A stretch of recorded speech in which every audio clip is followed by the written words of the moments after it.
Hello, my name is Dr. Cora M. Stack, and I want to talk about the following because it's urgent. Newsflash: democracy is under pressure. Hidden procedures are shutting out new voices. The first point is about fairness and the McKenna judgment, something I raised with the journal.ie following what I thought was very poor reporting of my presentation in County Kerry. And they have improved. They did take some of the points on board, but I still think it's below par, but it's certainly an improvement. So, fairness and the McKenna principle. The McKenna judgment taught us that democracy must be fair, transparent, and equal. Yet what is happening right now does not live up to that standard. Candidates are facing extraordinary pressure, as you can see, from multiple meetings being scheduled on the same day in different places. It is physically impossible to be present everywhere at once. At the same time, there are no clear written procedures for newcomers. I'm one of them, and there are a number of others. There is nothing in writing that explains what is expected or how to approach councillors in advance. This means those who want to act carefully and ethically are left disadvantaged, particularly newcomers. It is not a level playing field, it is not transparent, and in my opinion, it is simply not fair. My own position. I have come into this election process only last Sunday. The delay was not because of lack of commitment, it was because it was carefully considering my responsibilities as a public servant working in higher education. I wanted to be sure that stepping forward would not create a conflict of interest. Only after speaking with my employers and confirming that there would be no issue until nomination did I feel able to proceed.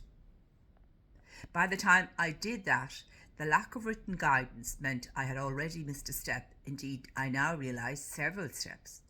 I did not know that councillors expected approaches well in advance, and this was expected, and that they would take offence if I didn't, which seems to be the case. I was working in the dark and trying to uphold the highest standards of ethics and responsibility up to the limit of my powers. This is how I was left, and finances, etc., and connections. This is how I was left at a disadvantage. What I did to make things fairer. Despite these challenges, I did not withdraw. Instead, I took action to make the process more fair for everybody. When multiple meetings were scheduled on the same day, I successfully negotiated online access at the last minute. This allowed candidates to make presentations online from four county councils have agreed and offered an online option at the very last minute and changed their position following my negotiations with them and expressing the concerns. And I greatly appreciated how competent these people were and how understanding they were of the situation with regard to the multiple meetings issue and the fairness. They were quite willing to accept that there was a fairness issue. It also gave a chance to others who could not otherwise have been there. I did this not only for myself, but for the integrity of the process. Democracy must be open to all voices. It must not be closed off by geographic timetables or hidden rules.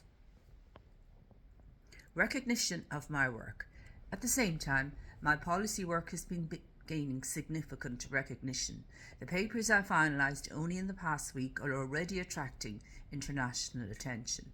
The research has led directly to me being named as the first Irish recipient of the Ramanujan Memorial Award for Excellence in Academic Leadership in STEM. More than 200 international scholars competed for this global award or were nominated for this global award, and I was awarded it on merit. Closing appeal. Councillors, I am asking you to reflect on this moment. Democracy cannot function fairly if candidates are hampered by hidden procedures or impossible schedules. The situation is still fluid, and there is still time to ensure that all voices are heard and that the process is conducted in a way that is transparent, open and just.